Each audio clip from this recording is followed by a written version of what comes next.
नमस्कार, grand news network में आप सभी का स्वागत है और बुलेटिन की खास खबरों के साथ मैं हूं आपके साथ सीमा। चलिए अब एक नजर डालते हैं आज की खबरों की ओर।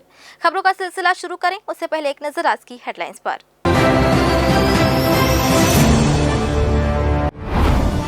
बिलासपुर के अमरनाथ राइस मिल से 11,443 बोरियां गायब, प्रशासन ने जड़ा ताला, बिजली मीटर से खुलेगी पोल। बोर्ड परीक्षा का काउंटडाउन, शिक्षा विभाग का मिशन 90+, लेकिन शिक्षकों की ड्यूटी बनी चुनौती, कैसे पूरा होगा लक्ष्य। बिलासपुर के स्पा संचालक ने तत्कालीन एएसपी पर लगाए गंभीर आरोप, महीना नहीं देने पर रेड मारने की धमकी, आईजी से शिकायत। बिलासपुर में अतिक्रमण हटाओ मुहिम के दौरान बवाल, संजय जींस के संचालक ने निगम अफसर से की मारपीट, रसीद फाड़कर फेंकी, एफआईआर दर्ज। जयपुर में बिलासपुर का डंका, 180 प्रतिभागियों को पछाड़कर आद्या श्रीवास्तव बनी junior miss India miss confident, Kathak और रैंप वॉक से जीता दिल।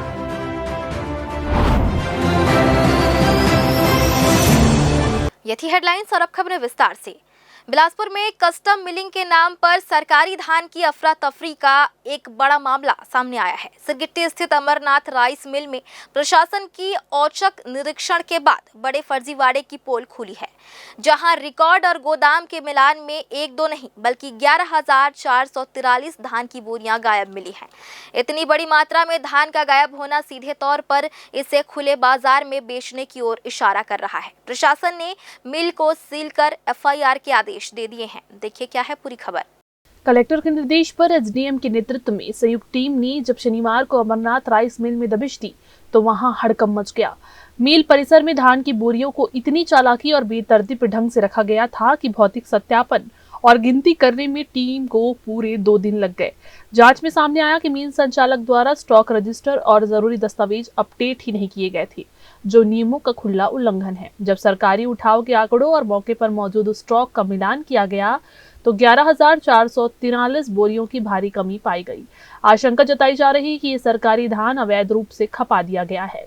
मामले की गंभीरता को देखते हुए प्रशासन ने तत्काल प्रभाव से राइस मिल को सील कर दिया है और संचालक के खिलाफ एफआईआर दर्ज करने के निर्देश दिए हैं। प्रशासन अब इस घोटाले की तह तक जाने के लिए फॉरेंसिक ऑडिट के तर्ज पर जांच करेगा। मिल में वास्तव में कितनी मिलिंग हुई और कितना धान सिर्फ कागजों में घुमाया गया, इसका सच जानने के लिए अब मिल की बिजली खपत की जांच की जाएगी। प्रशासन की इस सख्ती से जिले के अन्य राइस मिलर्स में भी खलबली मची हुई है। ग्रैंड न्यूज के लिए कैमरामैन राहुल ठाकुर के साथ भारतेंदु कौशिक की रिपोर्ट। छत्तीसगढ़ में एक एक दाना धान खरीदने का सरकारी दावा अब अव्यवस्था और असमंजस की भेंट चढ़ता जा रहा है।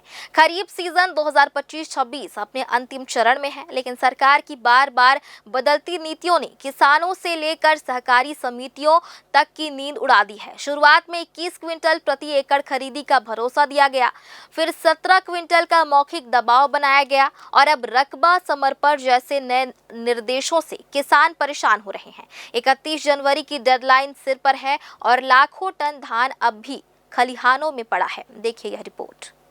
धान खरीदी का ये सीजन प्रशासन के यू टर्न और कंफ्यूजन के लिए याद रखा जाएगा। पहले 21 क्विंटल का वादा, फिर 17 क्विंटल तक सीमित करने का मौखिक आदेश। इस तुगलकी फरमान ने किसानों में भारी नाराजगी पैदा कर दी है। विरोध बढ़ा तो प्रशासन पीछे हटा और लिमिट बढ़ाई, लेकिन रकबा समर्पण और अब अपंजीकृत किसानों के लिए कैरी फॉरवर्ड व्यवस्था ने समितियों का गणित बिगाड़ दिया है। हालांकि 15 जनवरी तक नए पंजीयन खोलकर राहत देने की कोशिश की गई है, लेकिन समितियों के लिए इतने कम समय में खरीदी का प्रबंधन करना टेढ़ी खीर साबित हो रहा है। आंकड़े गवाह है कि स्थिति कितनी गंभीर है। जिले में इस वर्ष 69 लाख मीट्रिक टन धान खरीदी का लक्ष्य रखा गया था। 16 जनवरी तक करीब 47 लाख मीट्रिक टन की ही खरीदी हो पाई है। अब खरीदी बंद होने में महज 12 दिन शेष हैं। मौजूदा रफ्तार को देखते हुए लक्ष्य पूरा होना नामुमकिन लग रहा है। अनुमान है कि करीब 7 लाख मीट्रिक टन धान खरीदी पर संकट के बादल मंडरा रहे हैं। किसान और समितियां दोनों इस बात को लेकर असमंजस में हैं कि आखिरी तारीख तक क्या नियम रहेगा और क्या उनका पूरा धान बिक पाएगा। अगर समय रहते स्थिति साफ नहीं हुई तो हजारों किसानों को मायूसी हाथ लग सकती है। कैमरामैन राहुल ठाकुर के साथ भारतेंदु कौशिक की report. Capsey private security agency के राष्ट्रीय अध्यक्ष कुंवर विक्रम सिंह आज एक सार्वजनिक कार्यक्रम के सिलसिले में बिलासपुर दौरे पर रहे। इस दौरान उन्होंने मीडिया से बातचीत करते हुए सिक्योरिटी गार्डों के वेतन और भुगतान व्यवस्था को लेकर अहम जानकारी दी। मीडिया द्वारा यह सवाल उठाया गया कि बिलासपुर में कम वेतन के कारण अच्छे और प्रशिक्षित लोग सिक्योरिटी सेक्टर में नहीं आ पा रहे हैं। इस पर कुंवर विक्रम सिंह ने बताया कि केंद्र सरकार द्वारा कोड ऑफ वेजेस के तहत नया कानून लागू किया गया है। इस कानून के अनुसार अब सभी सिक्योरिटी गार्डों को हर महीने की 7 तारीख से पहले वेतन देना अनिवार्य होगा। कि अभी जो सरकार ने कोड ऑफ वेजेस का नया एक्ट आया है, कोड ऑफ वेजेस के बारे में, उसके अंदर ये तय हो रहा है कि जो हमारा सर्विस टेकर है उसको हमें 7 तारीख से पहले पैसे देने पड़ेंगे और सिक्योरिटी एजेंसी के लोग अपने गार्ड को भी 7 तारीख तक पैसा दे देंगे। पहले ऐसी व्यवस्था नहीं थी और अब पूरे देश में जो नया एक्ट आया है कोड ऑफ वेजेस का, उसके अंतर्गत पूरे देश में गार्ड्स का एक टाइप का वेतन होगा। अभी तक तो एक समान वेतन जिसको बोलते हैं, अभी छत्तीसगढ़ में अलग है, यूपी में अलग है, पंजाब में अलग है, साउथ में अलग है, और अलग अलग मिनिमम वेजेस है। अब मिनिमम वेजेस नहीं, इस कोड ऑफ वेजेस एक्ट के हिसाब से जो लिविंग वेजेस हैं उसके अंतर्गत पूरे देश में हर सिक्योरिटी गार्ड का एक वेतन होगा। तो वेतन में बड़ी बढ़ोतरी होने वाली है, जो छत्तीसगढ़ के भी युवकों को बड़ा लाभ होगा। उन्होंने कहा कि नए कानून का सबसे बड़ा फायदा ये है कि अब पूरे देश में सिक्योरिटी गार्डों के वेतन में समानता आएगी। सभी छत्तीसगढ़, उत्तर प्रदेश और मध्य प्रदेश जैसे राज्यों में वेतन अलग अलग है, लेकिन नए नियम के तहत सभी राज्यों में गार्डों को एक समान वेतन देना होगा। इससे सिक्योरिटी गार्डों की आय में काफी बढ़ोतरी होने की उम्मीद है। हालांकि बड़ा सवाल ये है कि बिलासपुर में सिक्योरिटी एजेंसियां इन नियमों का कितना पालन करती हैं। अक्सर शिकायतें मिलती है कि कुछ एजेंसियां 2-2 महीने बाद वेतन देती है या बहुत कम भुगतान करती है। अब देखना होगा कि नए कानून के बाद इस सेक्टर में वास्तविक और सकारात्मक बदलाव नजर आता है या नहीं। ग्रैंड न्यूज के लिए कैमरामैन गोलू कश्यप के साथ भारतेंदु कौशिक की रिपोर्ट। आज बिलासपुर में प्राइवेट सिक्योरिटी एजेंसियों के संगठन कैप्सी की प्रदेश स्तरीय बैठक का आयोजन किया गया। यह बैठक शहर के एक निजी होटल में संपन्न हुई, जिसमें प्रदेश भर से प्राइवेट सिक्योरिटी एजेंसियों के प्रतिनिधि शामिल हुए। बैठक का उद्देश्य बदलते समय में सुरक्षा की जरूरतों, नियमों और चुनौतियों पर चर्चा करना रहा। देखिए क्या है पूरी खबर। कार्यक्रम में मुख्य अतिथि के रूप में बिलासपुर नगर विधायक अमर अग्रवाल और विशेष अतिथि के रूप में महापौर पूजा विधानी उपस्थित रहीं। मीडिया से बातचीत करते हुए अमर अग्रवाल ने कहा कि समय के साथ प्राइवेट सिक्योरिटी की आवश्यकता लगातार बढ़ी है। इन्हीं जरूरतों को ध्यान में रखते हुए वर्ष 2005 में संसद द्वारा कानून बनाया गया, जिसके तहत आज देश भर में प्राइवेट सिक्योरिटी इंडस्ट्री संचालित हो रही है। उन्होंने कहा कि बदलते हालात और बढ़ते अपराधों के बीच प्राइवेट सिक्योरिटी एजेंसियां सरकार की योजनाओं के साथ कंधे से कंधा मिलाकर काम कर रही हैं। सुरक्षा के क्षेत्र में इनकी भूमिका अब बेहद अहम हो चुकी है।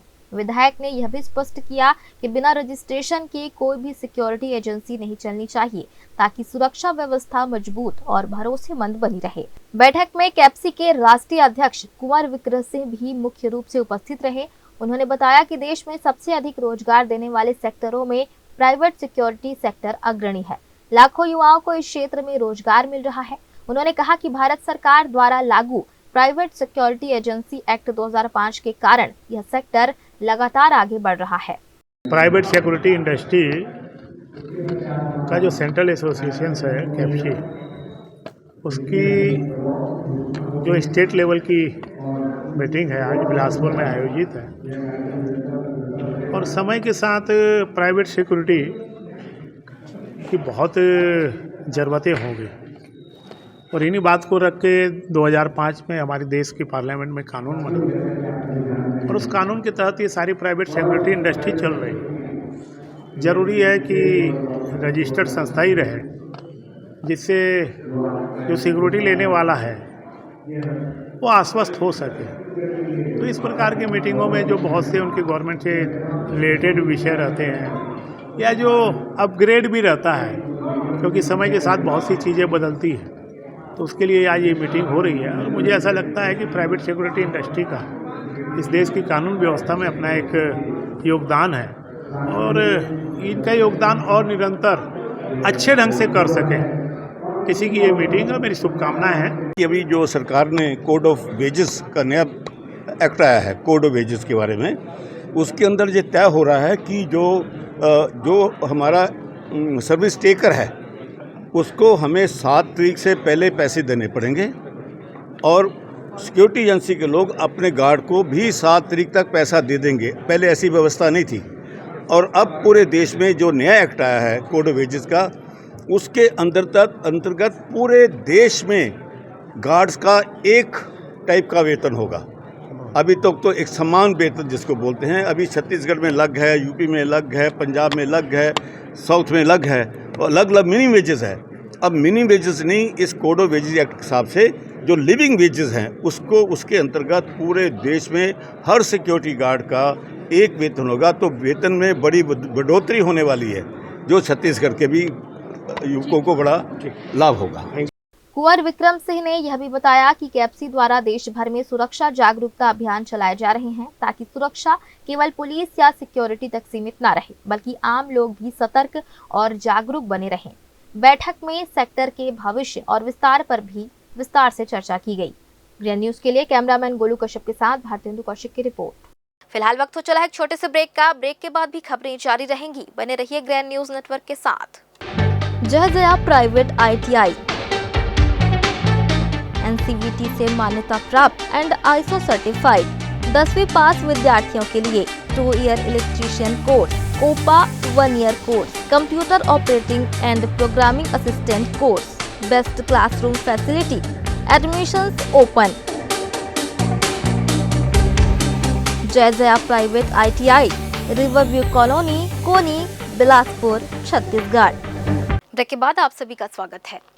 छत्तीसगढ़ में अगले महीने से शुरू होने जा रही बोर्ड परीक्षाओं को लेकर बिलासपुर शिक्षा विभाग अलर्ट मोड में आ गया है।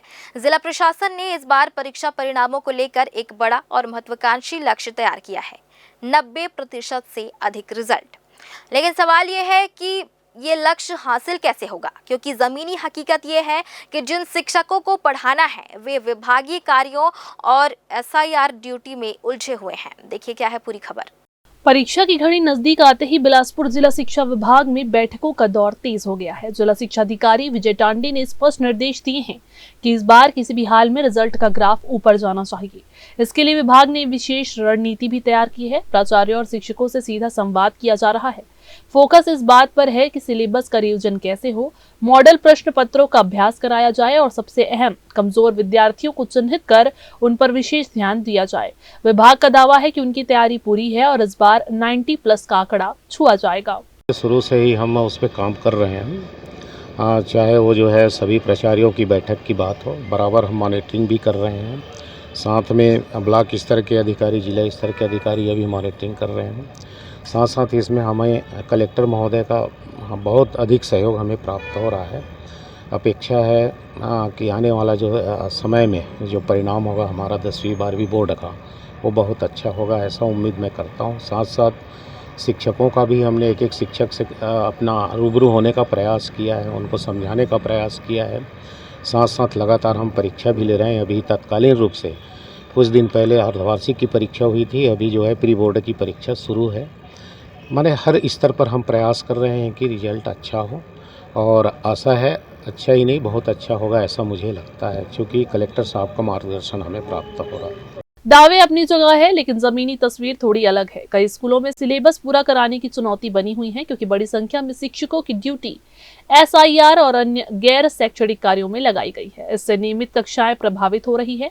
बावजूद इसके विभाग आश्वस्त है। अब देखना ये दिलचस्प होगा कि शिक्षकों की कमी और विभागीय कार्यों के दबाव के बीच छात्र मिशन 90+ को भेद पाते हैं या फिर ये सिर्फ एक सरकारी दावा बनकर रह जाएगा। छात्रों और अभिभावकों की नजरें अब आने वाले नतीजों पर टिकी हुई है। कैमरामैन राहुल ठाकुर के साथ भारतेंदु कौशिक की रिपोर्ट।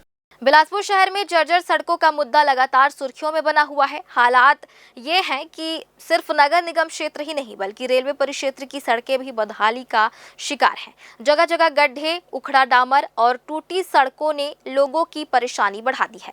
हालांकि अब रेलवे प्रशासन ने हालात सुधारने का भरोसा दिलाया है। शहर के कई इलाकों में बारिश के बाद से सड़कें पूरी तरह टूट चुकी है। डामर उखड़ गया है और गहरे गड्ढों के कारण वाहन चालकों और पैदल चलने वालों को भारी दिक्कतों का सामना करना पड़ रहा है। आए दिन लोग गिरकर घायल हो रहे हैं और ट्रैफिक भी बाधित हो रहा है। रेलवे परिक्षेत्र की बात करें तो स्थिति भले ही शहर के कुछ हिस्सों से बेहतर नजर आती हो, लेकिन यहाँ भी मरम्मत की सख्त जरूरत साफ दिखाई देती है। रेलवे कॉलोनी, स्टेशन रोड और मंडल कार्यालय के आसपास रोजाना हजारों यात्री, कर्मचारी और आम नागरिक आवाजाही करते हैं।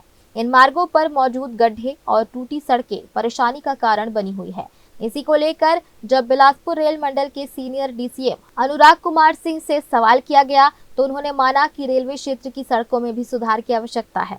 उन्होंने कहा, शहर की तुलना में रेलवे की सड़कें बेहतर है, लेकिन जहां जहां खामियां हैं वहां जल्द पेच वर्क और मरम्मत का काम शुरू किया जाएगा। रेलवे स्टेशन मेजर रिडेवलपमेंट में है, तो काफ़ी सारे भारी वाहन वहाँ से गुजरने और माल लाना, माल ले जाना, इस प्रकार का कार्य वहाँ पे चालू है। फिर भी शहर की जो सड़क की स्थिति है उससे काफ़ी बेहतर है रेलवे सेटलमेंट की जो सड़क की स्थिति है। जैसा मैंने कहा कि चूँकि ऑलरेडी स्टेशन रिडेवलपमेंट में है, मान लीजिए कि अभी सड़क को बहुत अच्छे तरीके से बना भी दिया जाए तो भारी वाहनों का वहाँ आना जाने से हो सकता है, लेकिन फिर भी उसका जो पैच वर्क है, उसका रिपेयर वर्क को देखते हुए, चूँकि आपने बताया है तो इसका एक बार को इंस्पेक्शन करवा करके इसमें जो भी इसका रिपेयरिंग वर्क या इसमें जो एक्शन लिया जा सकता है पॉजिटिव तरीके से, ताकि कम से कम मतलब रोड इस स्थिति में हो कि कोई भारी कोई ऐसा परेशानी नहीं हो, तो उसके लिए ध्यान में रखते हुए इंस्पेक्शन करा लिया जाएगा और उसके जो भी करेक्टिव एक्शन होगा वो रेलवे के द्वारा ले ली जाएगी।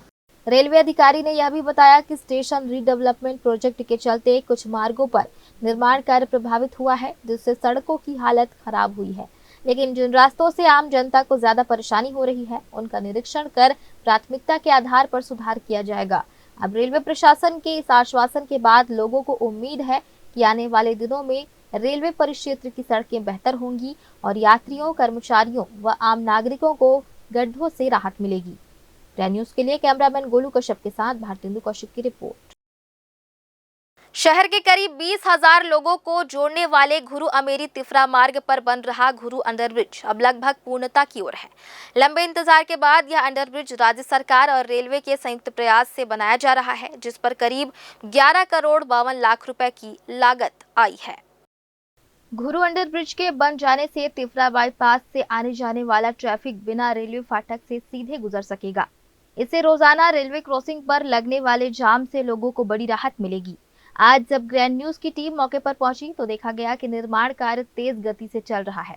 हालांकि यहां एक सवाल भी खड़ा हुआ, क्योंकि मौके पर कोई इंजीनियर या सरकारी अधिकारी मौजूद नहीं था और ठेकेदार के कर्मचारी अपने स्तर पर काम करते नजर आए। यह इलाका बिलासपुर शहर का बेहद अहम हिस्सा है।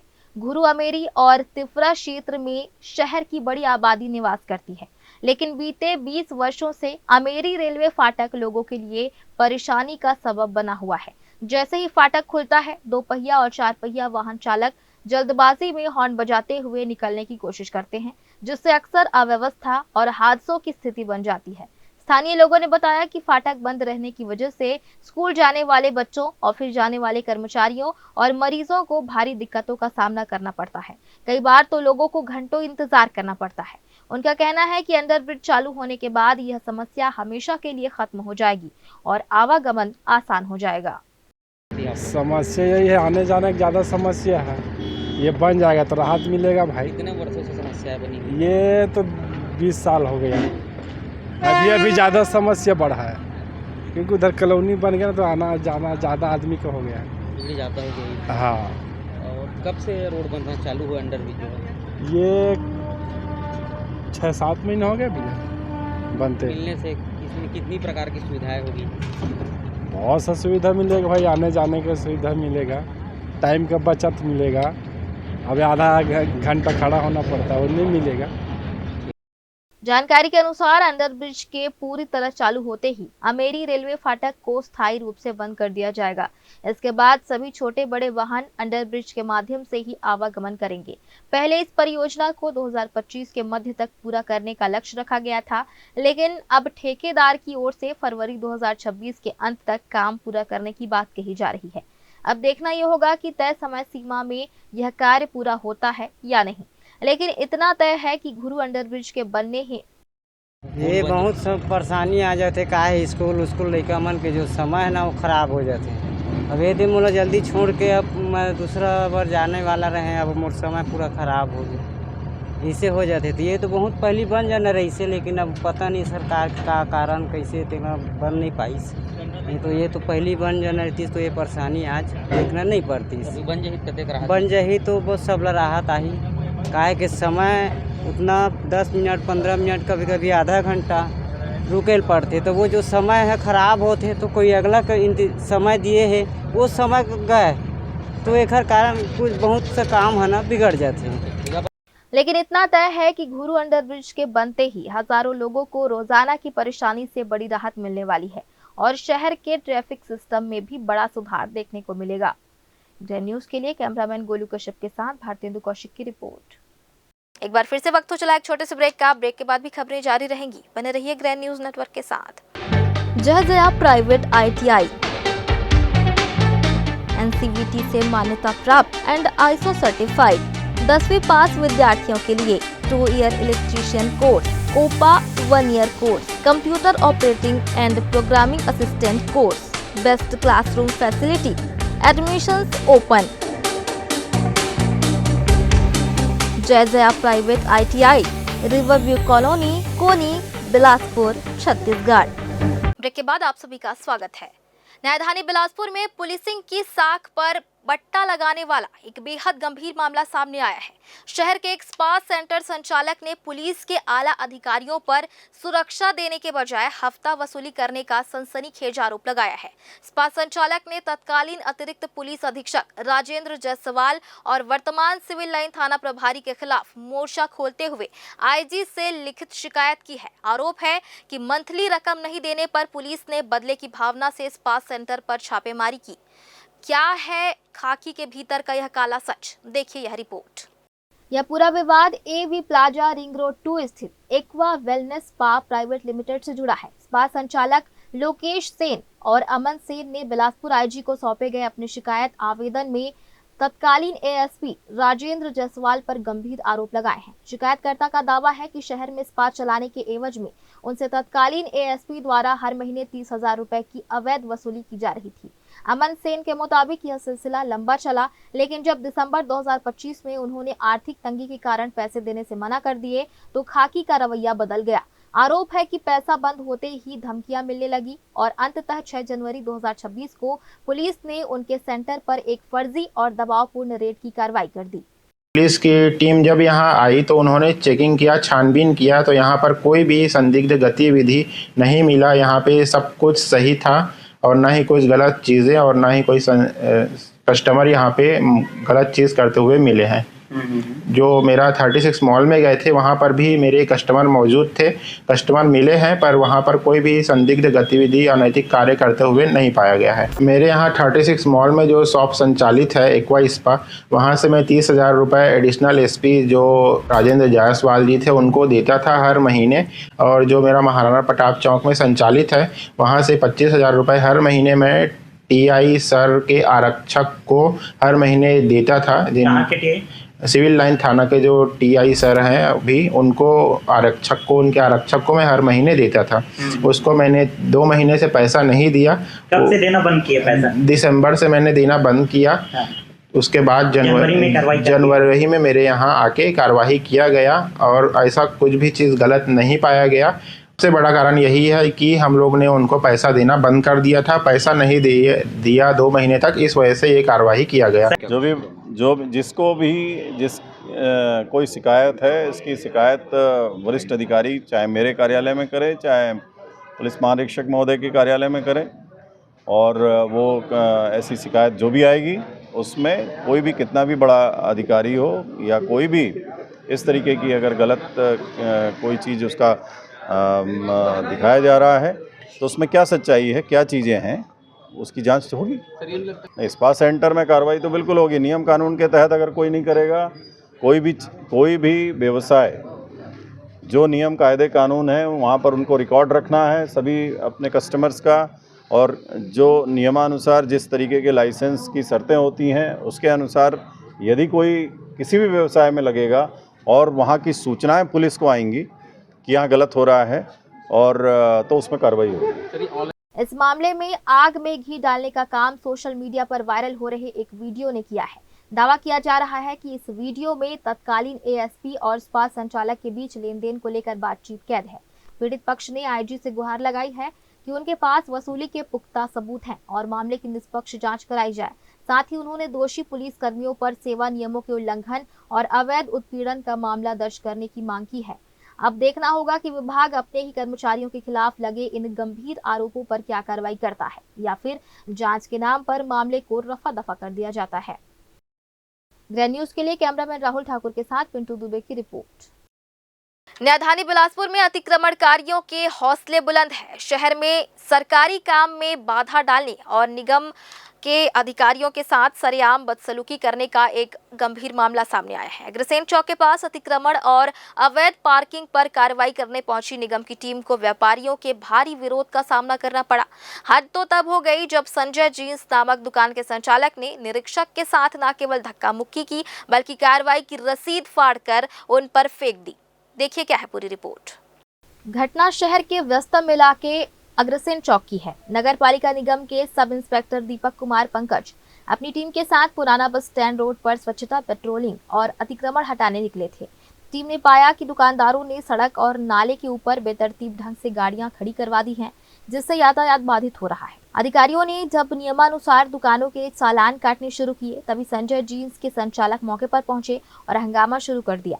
देखते ही देखते अन्य व्यापारी भी जुट गए और निगम टीम को चारों तरफ से घेर लिया। आरोप है कि संचालक ने कार्रवाई का विरोध करते हुए अधिकारी के साथ धक्का मुक्की और गाली गलौज की। अग्रसेन चौक से संयुक्त कार्रवाई की चलाए थे रोड बाधा के लिए। तो जितने बाइक थी दुकान के सामने नाले के ऊपर रोड में सबको कार्रवाई किए, फाइन भी काटे थे और बताया भी गया था उनको कि भाई आज के बाद अगर गाड़ी यहाँ रहेगा, जिसकी दुकान गाड़ी रहेगा उसके रसीद काटा जाएगा। दुकान है सामने में तो रसीद काटा जाएगा, ठीक। और उसके बाद हम लोग आज गए, देखे वैसे ही पाए हम लोग। तो जिस दुकान में गए रसीद काटने का रसीद कटवा लिया तो रसीद काटे का 1000 रुपया, ठीक है। लेकिन एक दुकान वाला ऐसे है संजय जी आगे में, वो उसको कोई बुला कर लाया, वो आगे में बदतमीजी चालू कर दिया, हाथा बुकी चालू कर दिया, चालू कर दिया, रसीद को काटा तो मुँह फेंक दिया, पैसा वापस करो, बुरा हो जाएगा, अच्छा नहीं होगा, ठीक नहीं होगा, मैं देख लूंगा, मैं वो कर लूंगा। भयंकर बदतमीजी, सीमा से ज़्यादा बदतमीजी है ना। और उसके बाद फिर हम लोग सिविल लाइन थाना आए हैं और उसको रफाई करा के हम जा रहे हैं। पीड़ित अधिकारी दीपक पंकज ने सिविल लाइन थाने में शिकायत दर्ज कराई है। उन्होंने बताया कि आरोपी व्यापारी ने उल्टा उन पर अवैध वसूली का झूठा आरोप लगाया और वसूले गए चालान के पैसे वापस करने का दबाव बनाया। दिलचस्प बात यह है कि महज 10 दिन पहले ही पुलिस और निगम ने संयुक्त कार्रवाई कर इन दुकानदारों को सड़क पर वाहन न खड़े करने की सख्त चेतावनी दी थी, लेकिन इसका उन पर कोई असर नहीं हुआ। शिकायत पर त्वरित संज्ञान लेते हुए सिविल लाइन पुलिस ने आरोपी संजय जींस के संचालक के विरुद्ध भारतीय न्याय संहिता की धारा 132 और 221 के तहत मामला दर्ज कर लिया है। ग्रैंड न्यूज के लिए कैमरामैन राहुल ठाकुर के साथ पिंटू दुबे की रिपोर्ट। बिलासपुर शहर के सरकंडा थाना क्षेत्र अंतर्गत इमली भाटा इलाके में दहशत का पर्याय बनी एक बदमाश को पुलिस ने गिरफ्तार किया है। पकड़ा गया आरोपी सार्वजनिक स्थान पर धारदार चाकू लहराकर आने जाने वाले राहगीरों को डरा धमका रहा था, जिससे क्षेत्र में अशांति का माहौल बना हुआ है। पुलिस को सूचना मिली थी कि इमली भाटा पीएम आवास ब्लॉक नंबर 22 के पास एक युवक हाथ में बटनदार चाकू लेकर लोगों को डरा रहा है। सूचना मिलते ही पुलिस टीम ने मौके पर घेराबंदी कर आरोपी संजू दुबे उर्फ संजू बाबा को धर दबोचा। तलाशी के दौरान आरोपी के पास से एक अवैध धारदार बटनदार चाकू बरामद किया गया। पुलिस ने आरोपी के विरुद्ध आर्म्स एक्ट के तहत गिरफ्तार कर लिया है। पकड़े गए आरोपी को न्यायालय में पेश किया गया, जहां से उसे न्यायिक रिमांड पर जेल भेज दिया गया है। बिलासपुर के सरकंडा थाना क्षेत्र अंतर्गत चाटीडी रफ्ता चौक में बीती रात शराब के नशे में धुत एक युवक ने अपने ही चाचा पर जानलेवा हमला कर दिया। आरोपी अश्वनी उर्फ संदी यादव ने आधी रात को घर लौटकर अपने चाचा विष्णु यादव से शराब पीने के लिए पैसों की मांग की। जब चाचा ने पैसा देने से इनकार किया तो विवाद और बढ़ गया और आरोपी ने सरेराह गाली गलौज शुरू कर दी। विवाद इतना बढ़ा कि संदी घर के भीतर से लोहे की तलवार निकाल लिया और जान से मारने की धमकी देते हुए अपने चाचा पर हमला करने के लिए दौड़ाया। पीड़ित ने किसी तरह भागकर अपनी जान बचाई और तुरंत मामले की शिकायत थाने में दर्ज कराई। घटना की गंभीरता को देखते हुए पुलिस की टीम ने त्वरित कार्रवाई की और घेराबंदी कर आरोपी सन्नी यादव को दबोच लिया। पकड़े जाने के बाद आरोपी ने अपना जुर्म कबूल कर लिया। पुलिस ने घटना में इस्तेमाल की गई पुरानी जंग लगी तलवार को अपने कब्जे में लिया है। पुलिस ने आरोपी के खिलाफ मारपीट, गाली गलौज और आर्म्स एक्ट की विभिन्न धाराओं के तहत मामला दर्ज किया। गिरफ्तारी के बाद आरोपी को कोर्ट में पेश किया गया, जहां से उसे जेल भेज दिया गया है। एक बार फिर से वक्त हो चला है छोटे से ब्रेक का। ब्रेक के बाद भी खबरें जारी रहेंगी। बने रहिए ग्रैंड न्यूज नेटवर्क के साथ। जया प्राइवेट ITI NCVT से मान्यता प्राप्त एंड ISO सर्टिफाइड 10वीं पास विद्यार्थियों के लिए 2 year electrician course, OPA 1 year course, computer operating and programming assistant course, best classroom facility, admissions open. Jaya private ITI, Riverview colony, Koni, Bilaspur, Chhattisgarh. Break के बाद आप सभी का स्वागत है। I am Adya Srivastav. Dancing is my voice and my strength. And today I present the Raigarh Gharana of Kathak of my home state, Chhattisgarh.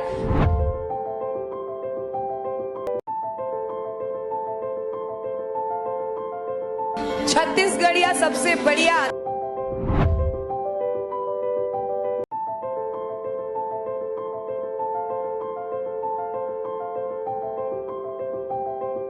जीत कर आई हैं तो उनका श्रेय आप किसे देंगे?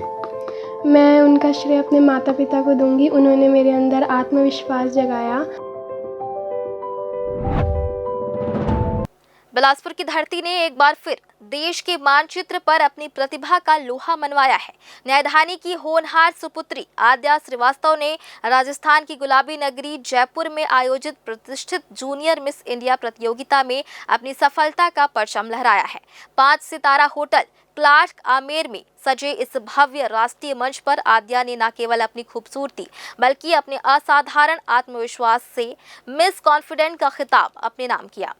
इस गौरवपूर्ण उपलब्धि के साथ ही आद्या ने छत्तीसगढ़ के सांस्कृतिक वैभव को पूरे देश के सामने गौरवान्वित किया है।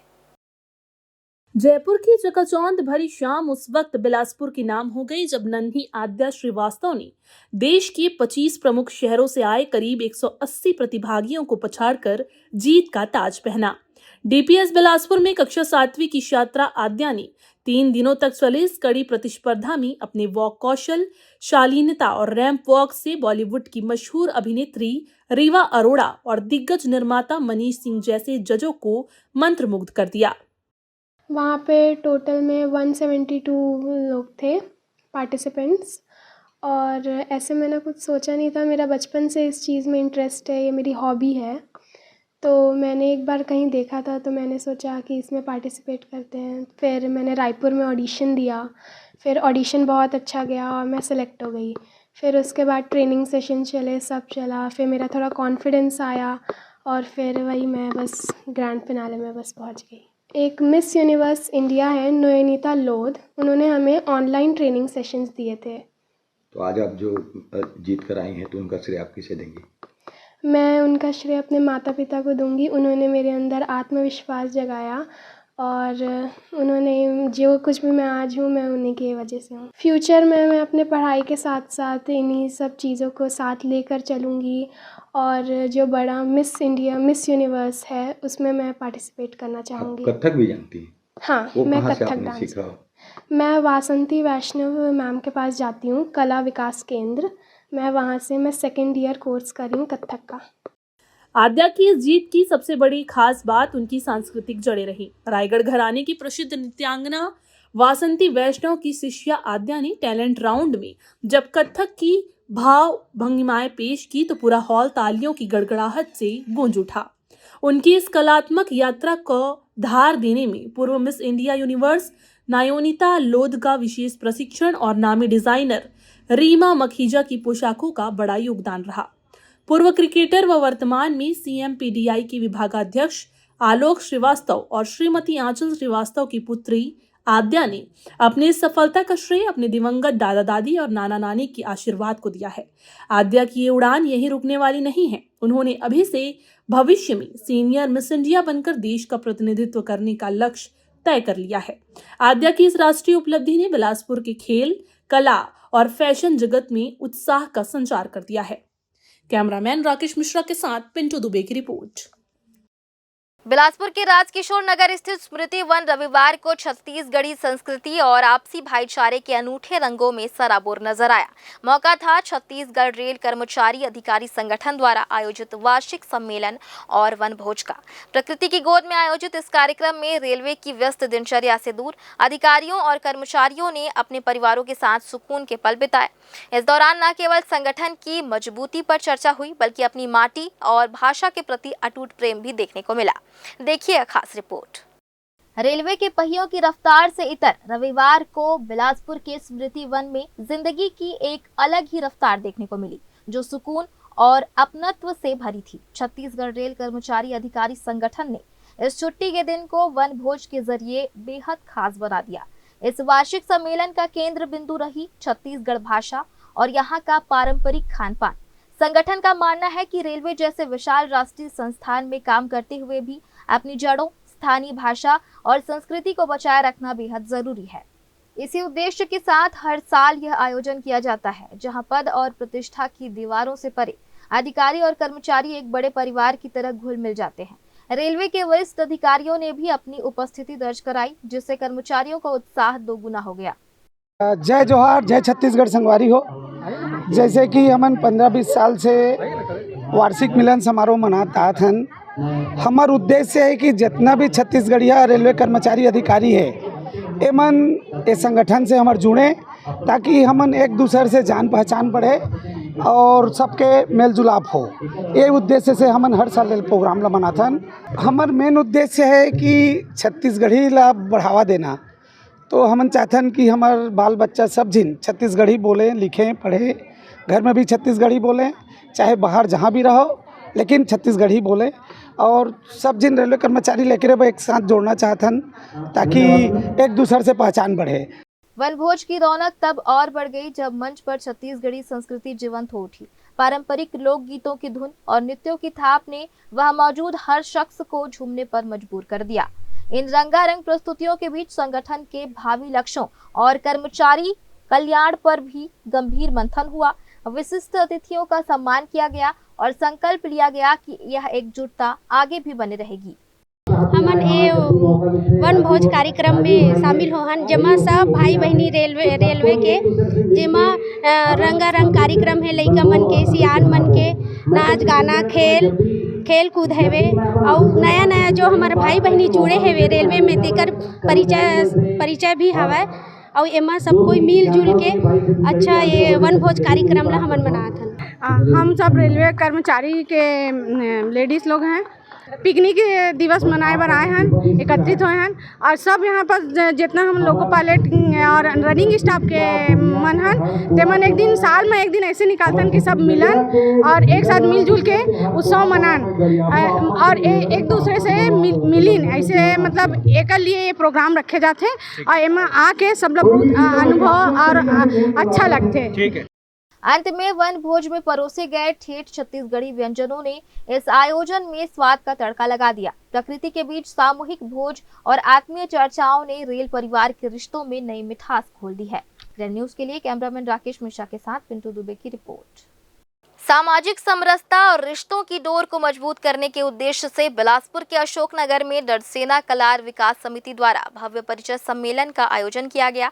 पिछले 9 वर्षों से लगातार आयोजित हो रहे इस गरिमामयी कार्यक्रम में समाज के सैकड़ों परिवारों ने शिरकत की। कार्यक्रम में मुख्य अतिथि के रूप में मौजूद बेलतरा विधायक सुशांत शुक्ला ने समाज को संगठित होने और पिछड़े वर्ग को मुख्यधारा में लाने का आह्वान किया। इस सम्मेलन का मुख्य उद्देश्य न केवल वैवाहिक रिश्तों को मंच प्रदान करना था, बल्कि समाज के भीतर सेवा और आपसी सहयोग की भावना को जागृत करना भी रहा। अशोकनगर का डडसेना कलार समाज का यह भव्य आयोजन अब एक परंपरा का रूप ले चुका है। रविवार को आयोजित इस 9वें वार्षिक सम्मेलन में प्रदेश के कोने कोने से स्वजातीय बंधु शामिल हुए। डडसेना कलार विकास समिति के अध्यक्ष अशोक जायसवाल के नेतृत्व में आयोजित इस कार्यक्रम में युवाओं और युवतियों ने मंच पर आकर अपना परिचय दिया और जीवन साथी के चुनाव के लिए अपनी प्राथमिकताएं साझा की। आयोजकों ने बताया कि पिछले 9 वर्षों के इस सफर में इस मंच ने कई परिवारों को एक सूत्र में पिरोने का काम किया है। सम्मेलन के दौरान समाज के मेधावी छात्र छात्राओं और वरिष्ठ जनों का भी सम्मान किया गया, जिससे पूरे आयोजन में उत्साह और आत्मीयता का माहौल बना रहा।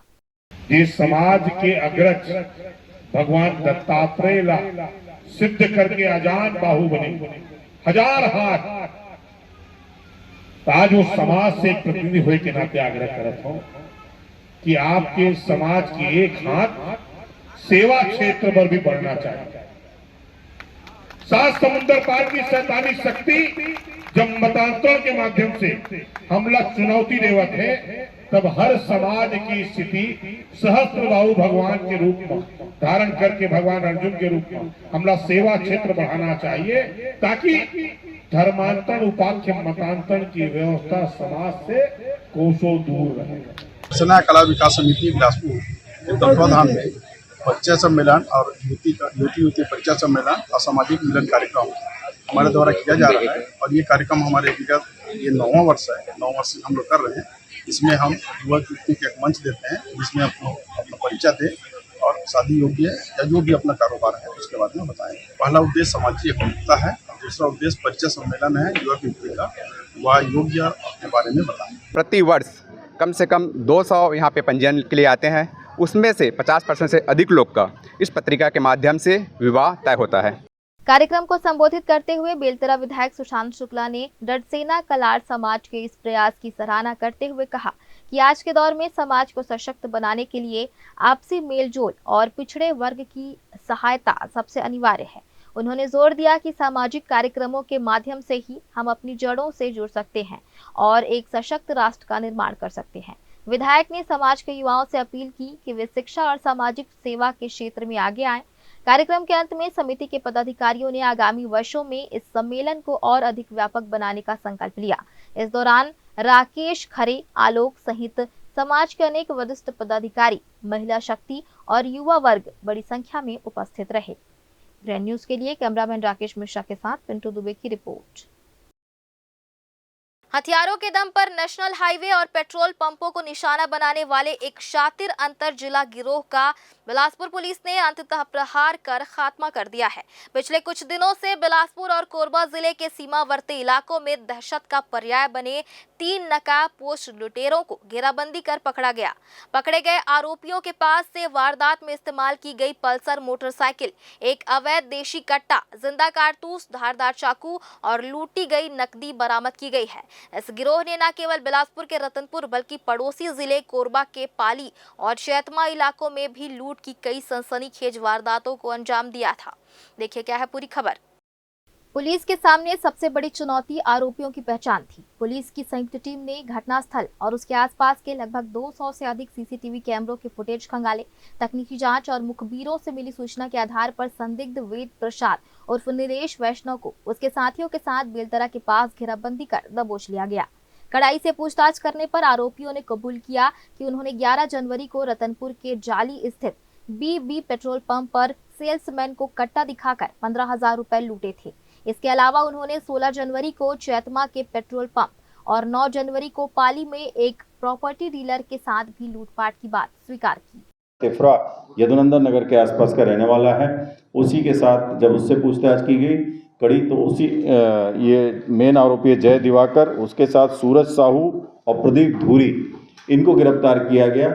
इनके मोबाइल में एक फ़ोटो मिली जो हमारी अभी रतनपुर में एक पेट्रोल पंप में लूट हुई थी 28,000 की और पिस्टल दिखाकर लूट हुई थी। उस फोटो से वो मैच कर गया। तो उससे जब पूछा गया ये कौन है तो उसके बारे में जब जानकारी लगी तो उसको उठाया गया। उसका नाम है वेद प्रकाश वैष्णव। और जब इसकी गिरफ्तारी की गई, इससे कड़ाई से पूछताछ की गई और इसका सब मैच हुआ फोटोग्राफ्स, तो इसने भी पूरा स्वीकार किया है और इससे पैसे भी बरामद हुए हैं। एक कट्टा पिस्टल और राउंड बरामद हुई हैं। इस तरीके से ये जो आरोपी हैं इनके दर्जनों अपराध हैं। और इन्हीं आरोपियों में से एक आरोपी के मोबाइल में एक फ़ोटो दिखा जो कि हमारे अभी एक सप्ताह के भीतर एक रतनपुर थाना अंतर्गत पेट्रोल पंप में लूट हुई थी, जिसमें 28,000 रुपये गए थे और उसमें पिस्टल दिखाकर लूट हुई थी। जैसा कि प्रार्थी ने बताया था, उस केस के आरोपी का फ़ोटो और हमारे घटनास्थल से जो हमको फ़ोटोग्राफ्स मिले हैं उससे मैच कर रहा था। उस आरोपी को भी उठाया गया, उससे पूछताछ की गई तो वो अपराध भी का भी खुलासा हुआ है। पकड़े गए आरोपियों में मुख्य सरगना वेद प्रकाश वैष्णव पहले भी दोपहिया वाहन चोरी के मामले में जेल की सजा काट चुका है। जेल से छूटने के बाद उसने अपने साथी अभिषेक प्रजापति और कपिल पटेल के साथ मिलकर हथियारबंद गिरोह बनाया और कम समय में अधिक पैसे कमाने के लिए लूट की राह चुनी। गिरोह ने लूट के लिए नीले रंग की पल्सर मोटरसाइकिल का उपयोग किया था। रतनपुर पुलिस ने आरोपियों के खिलाफ बीएनएस के विभिन्न धाराओं के तहत मामला दर्ज कर उन्हें न्यायालय में पेश किया है। ग्रैंड न्यूज के लिए कैमरामैन राकेश मिश्रा के साथ पिंटू दुबे की रिपोर्ट। फिलहाल आज के इस बुलेटिन में बस इतना ही। अगले बुलेटिन में फिर होगी आपसे मुलाकात। तब तक के लिए मुझे और मेरी पूरी टीम को दीजिए इजाजत। नमस्कार।